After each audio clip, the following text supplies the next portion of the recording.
Mrs. Emily Draper cherished a handful of simple rituals, and among them, afternoon tea was perhaps her favorite. Every day, after enjoying a leisurely walk through the gardens surrounding her countryside home, she would retire to the drawing room and settle into her favorite chair.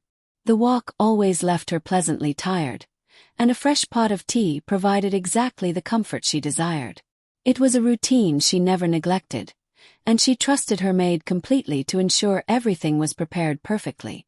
Peter carefully finished pressing a delicate blouse before placing the iron aside to cool. He brushed invisible specks from his apron, adjusted the frills of his cap, and gave himself a quick inspection in the hallway mirror.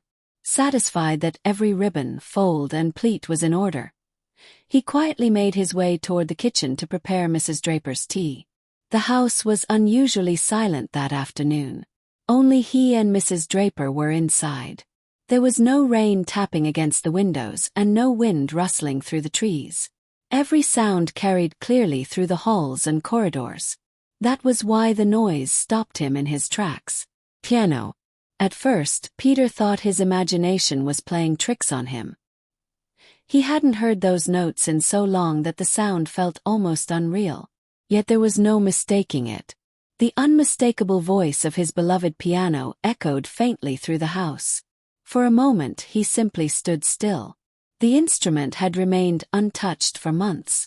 Ever since Peter had surrendered ownership of the estate and accepted his unusual new position within the household, the piano had sat in silence. The estate, the lands, the house itself, and nearly everything he once called his own had passed into Emily Draper's hands. Peter often told himself he had never possessed a head for business. Numbers seemed to scatter and dissolve whenever he tried to focus on them. Financial matters had always confused him, and when faced with difficult decisions regarding his inheritance, he had proven astonishingly naive. Through a series of mistakes, poor judgments, and legal arrangements expertly handled by Emily's attorneys, he had watched his former life disappear piece by piece. In its place emerged Margaret.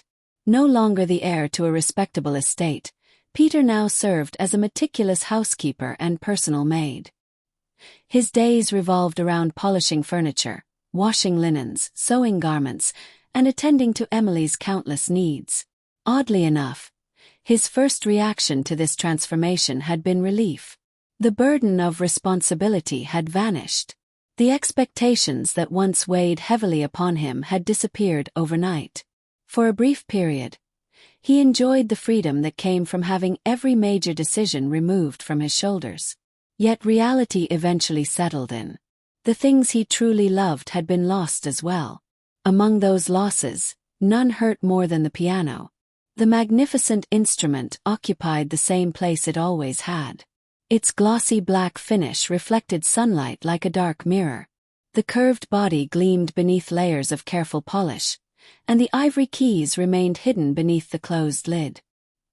His father had purchased it years earlier after returning from a journey through Germany. Peter could still recall the excitement of its arrival. 2 delivery men had carried the enormous instrument into the drawing room while he watched with wide-eyed amazement. The room itself had always been his sanctuary.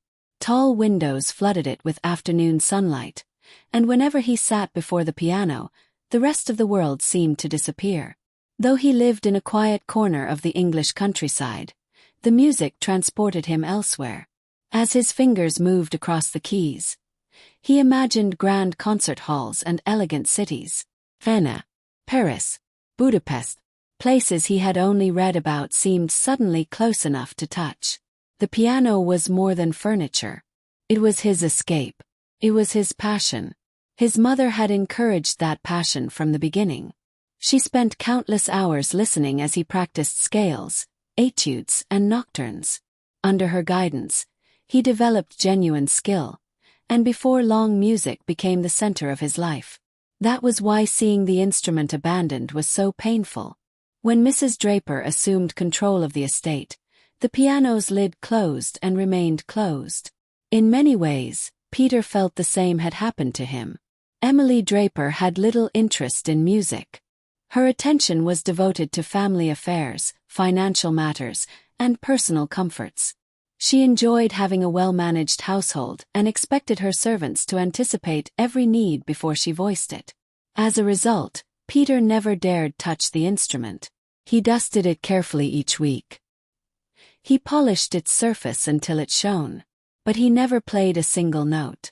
Often, while scrubbing floors or mending dresses, fragments of Chopin drifted through his memory. Familiar melodies surfaced briefly before fading away again. Each passing month made them harder to remember. He suspected his fingers had forgotten much of what they once knew. After all, they spent their days sewing lace and wringing out cleaning cloths rather than dancing across piano keys.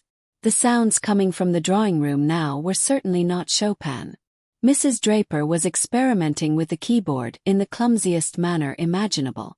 One note, then another, then three more in no particular order. A hesitant scale followed, climbing upward before stumbling back down. Moments later she ran her hand across nearly the entire keyboard, producing a chaotic cascade of notes. Peter winced. The feeling reminded him of watching a treasured heirloom being handled by someone who had no appreciation for its value. Nevertheless, he carried on with his task. When he entered the drawing room with the tea tray, Emily was seated at the piano. Her yellow dress hugged her figure neatly, and sunlight from the windows illuminated the golden fabric. Peter approached quietly. "Where would you like your tea, madam?" he asked politely, dipping into a practiced curtsy. Without looking away from the piano, she replied, "Set it beside my chair, Margaret." He obeyed immediately. As he arranged the tray, Emily continued pressing keys experimentally. Eventually she lost interest and closed the lid. Resting one elbow atop the piano, she watched him. Only then did she notice something unusual. The expression on his face had changed. Normally he moved through the house wearing the weary appearance of someone burdened by endless chores. Today there was something different in his eyes. Something brighter. Something alive. Curiosity stirred within her. Combined with a touch of boredom, it inspired a mischievous idea. "You used to play this, didn't you?" she asked casually. Peter froze. Emily almost never referred to his former life. For a moment he wondered whether he had heard correctly. "Yes, madam," he replied carefully. "I played nearly every day." She tilted her head. "What sort of music?" His hands folded neatly in front of his apron. "I was particularly fond of Chopin," he answered. "My mother adored his compositions and encouraged me to learn them. I spent many years practicing his nocturnes and waltzes, though I was never talented enough to become a professional musician." Emily listened with mild interest. "I began rather late compared to most serious pianists," he added. She sighed. "I wish I could play." The remark surprised him. Encouraged by the opening, he spoke before thinking. "If you wished, madam, I could teach you." Emily laughed immediately. "No, thank you, Margaret. It would truly be no trouble." "I am certain it would. I could arrange lessons around my duties." She waved a dismissive hand. "No, absolutely not." Peter lowered his gaze. "Very well, madam. You already have enough responsibilities without trying to educate me as well." "Of course, madam." A brief silence followed. Emily crossed one leg over the other and reached for her teacup. "Now then," she said lightly, turning away from him. "I'm sure there are dozens of tasks waiting for you elsewhere." "Yes, madam." With that, Peter offered a respectful nod and quietly left the room, carrying with him the bittersweet memory of hearing his beloved piano speak once more after so many months of silence. Once Peter left his mistress's presence, the remainder of the afternoon unfolded much as every other day had since he entered service. Before long, Emily Draper's eldest daughter, Annabel, returned from the village accompanied by her young children. Their arrival brought a welcome liveliness to the otherwise quiet house. Soon mother and daughter settled together in the drawing room for tea while the children amused themselves nearby. Meanwhile, Peter had changed into the attire expected of him for the latter part of the day. The plain working garments he wore while handling laundry and kitchen tasks had been exchanged for a far more decorative uniform. First came the neatly pressed black dress, buttoned carefully from collar to hem. Beneath it he wore a crisp petticoat that added volume to the skirt. Over everything he tied an immaculate white lace apron, one reserved strictly for receiving guests and serving meals. Wide shoulder straps framed his upper body while delicate ruffles decorated the edges. The apron was considered far too fine to risk staining. Emily had always possessed very particular ideas regarding appearances. She admired the uniforms worn by housemaids serving wealthy families in fashionable London homes. Frilled collars, lace-trimmed cuffs, and elaborate maids' caps fascinated her. It was only natural, therefore, that she insisted Margaret's wardrobe include every one of these ornamental details. Annabel often found her mother's obsession amusing. As a child she herself had endured years of being dressed, corrected, and fussed over by Emily.